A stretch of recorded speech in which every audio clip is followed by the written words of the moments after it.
കാണേണ്ടത് അവിടെയാണ്. നിങ്ങളുടെ പ്രയോറിറ്റി അവിടെ കാണുന്നില്ല. ആരോഗ്യ രംഗം ഒന്ന് നിവർന്നു നിൽക്കാൻ കഴിയാത്ത വിധം തകർന്നു വീണിരിക്കുന്നു എന്നതാണ് സർ ഇന്ന് കേരളത്തിലെ അവസ്ഥ. ബഹുമാനപ്പെട്ട മന്ത്രിയെ ഞങ്ങൾ ഒന്ന് ഓർമ്മപ്പെടുത്തുകയാണ്. കപ്പിത്താൻ ഉണ്ടായിട്ട് കാര്യമില്ല, കപ്പൽ മുങ്ങിപ്പോയി. ഈ കപ്പൽ പൊങ്ങൂല. ഈ കപ്പൽ പൊങ്ങാൻ കഴിയാത്ത വിധം മുങ്ങിയിട്ടുണ്ട് എന്നുള്ളതാണ് സർ ഇതിൽ കാണുന്നത്. ഇതേ സമയത്താണ് ഈ ആരിസ് ചെറക്കലിന്റെ വർത്താനം പറയുന്നത്. അതേ സമയത്താണ് കോട്ടയം മെഡിക്കൽ കോളേജിൽ ഒരു കെട്ടിടം പൊളിഞ്ഞു വീണത്. കെട്ടിടം പഴയ കെട്ടിടത്തിൽ ആളുകൾക്ക് ഉപയോഗിക്കാൻ കൊടുത്തു. പണി കഴിഞ്ഞ കെട്ടിടം അപ്പുറത്തുണ്ട്. System തകരാറിലാണ് sir. അതുകൊണ്ടാണ് ആ പണി കഴിഞ്ഞ കെട്ടിടത്തിന്റെ ഉദ്ഘാടനം നിങ്ങൾക്ക് നിർവഹിക്കാൻ സാധിക്കാതെ വന്നത്. മന്ത്രിമാർക്ക് ഒഴിവില്ലാണ്ട ഉദ്ഘാടനം നിർവഹിക്കാൻ ആ രോഗികളെ അങ്ങോട്ട് മാറ്റാമായിരുന്നില്ലേ? എന്നിട്ട് അവിടെ അന്ന് അത് നോക്കണം, ഒരു പ്രത്യേകമായ കാലത്തിന്റെ പണിയാണ്. ആ സമയത്ത് നിങ്ങളുടെ സാന്നിധ്യം അവിടെ ഉണ്ടാകണം. കോട്ടയം മെഡിക്കൽ കോളേജിൽ മറ്റൊരു മന്ത്രിയും കൂടി ഉണ്ട്. നിങ്ങൾ എന്ത് പ്രഖ്യാപിച്ചു? വീണേന്റെ ചോട്ടിൽ ഒറ്റ ആളില്ല എന്ന് പറഞ്ഞു. അവിടെ ആരുമില്ല എന്ന് പറഞ്ഞു. ഒരു പാവപ്പെട്ട രോഗി ആ ബിന്ദു അവിടുത്തെ വാഷ്റൂമിൽ പോയി അതിൽ ശ്വാസം കിട്ടാതെ മണിക്കൂറുകളോടെ നിന്നു. നിങ്ങളോട് ആരാ പറഞ്ഞത് അതിന് ആളില്ല നിങ്ങൾ പ്രഖ്യാപിക്കാൻ? നിങ്ങൾ ആശ്വാസം കിട്ടാൻ വേണ്ടി ചാനലുകാരുടെ മുമ്പിൽ പറഞ്ഞു ആ പൊളിഞ്ഞു വീണ ബിൽഡിങ്ങിൽ ആരുമില്ല എന്ന്. അതുകൊണ്ട് അങ്ങോട്ട് നോക്കിയില്ല, രക്ഷാപ്രവർത്തനം ഉണ്ടായില്ല. 8 മണിക്കൂർ ശ്വാസം കിട്ടാതെ ആ പാവപ്പെട്ട രോഗി മരിച്ചതിന് ഉത്തരം പറയേണ്ടത് ഈ ഗവൺമെന്റ് മന്ത്രിമാരുമാണെന്ന് ഞങ്ങൾക്ക് പറയേണ്ടി വരും സാർ. അതൊക്കെയാണ് നമ്മുടെ ആരോഗ്യ രംഗത്തെ സ്ഥിതി സാർ.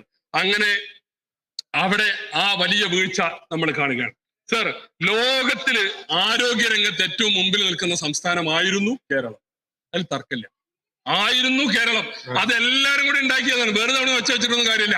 അതിലെല്ലാവരുടെയും പങ്കുണ്ട്. ഇന്നലെ അവിടുന്ന് ബഹുമാനപ്പെട്ട മുഖ്യമന്ത്രി പറഞ്ഞില്ലേ ഏറ്റവും കൂടുതൽ കാലം ഭരിച്ച നിങ്ങളാണെന്ന്, UDF ആണെന്ന്.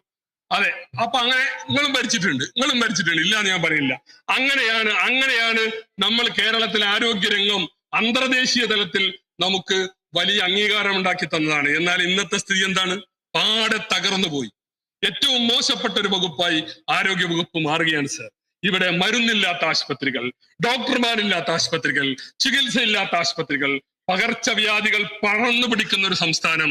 ഈ സർക്കാർ വന്നിട്ട് പകർച്ചവ്യാധിയിൽ മാത്രം മരണപ്പെട്ടത് 1411 പേരാണെന്ന് ഈ രണ്ടാം പിണറായി സർക്കാർ വന്നിട്ട് പകർച്ചവ്യാധിയിൽ മരണപ്പെട്ടവരുടെ എണ്ണം 1411. ബഹുമാനപ്പെട്ട മന്ത്രിയുടെ തന്നെ മന്ത്രി ഒരു ചോദ്യത്തിനുള്ള ഉത്തരത്തിൽ പറഞ്ഞിട്ടുള്ളതാണ് സർ.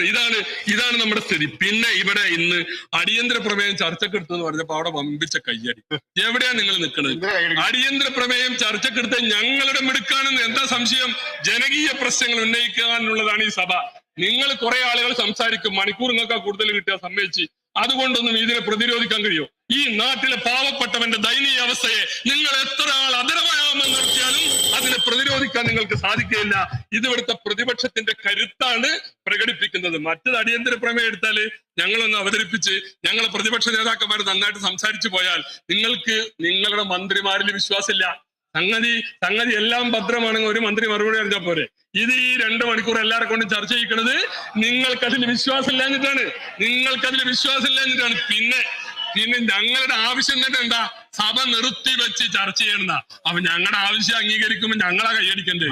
അല്ലാതെ നിങ്ങൾ ഇതിൽ കൈയടിച്ചിട്ട് അങ്ങനെ എന്തോ നേടി എന്ന് വരുത്താൻ ശ്രമിക്കുന്നത് ശരിയല്ല സാർ എന്നിവിടെ സൂചിപ്പിക്കുകയാണ്. പിന്നെ സാർ ഇങ്ങനെ ഈ സർക്കാർ ആശുപത്രികളിൽ ഇങ്ങനെ വെയിറ്റ് ചെയ്യേണ്ടത് വരുന്നത് കൊണ്ട്, ശസ്ത്രക്രിയകൾക്കും മറ്റും കാത്തു നിൽക്കേണ്ടി വരുന്നത് കൊണ്ട് ഇവിടെ സ്വകാര്യ മേഖലയെ ആരാ സഹായിക്കുന്നത്? നിങ്ങളുടെ ഈ സമീപനം കൊണ്ട് സഹായം കിട്ടുന്നത് സ്വകാര്യ മേഖലക്കാണ്. ഞങ്ങൾ ഈ അടിയന്തര പ്രമേയം കൊണ്ടുവന്നത് ഇവിടെ തകർന്ന തരിപ്പണമായ ആരോഗ്യ രംഗത്തെ പുനഃസ്ഥാപിക്കാൻ വേണ്ടിയാണ്. അതുകൊണ്ട് ഇതിനനുസൃതമായ നടപടികൾ ഉണ്ടാകണം എന്ന് ഞങ്ങൾ സർക്കാരിനോട് അഭ്യർത്ഥിക്കുന്നു. ടി.ഐ. മധുസൂദനൻ, അങ്ങേക്ക് 8 മിനിറ്റ് സംസാരിക്കാം. ടി.ഐ. മധുസൂദനൻ.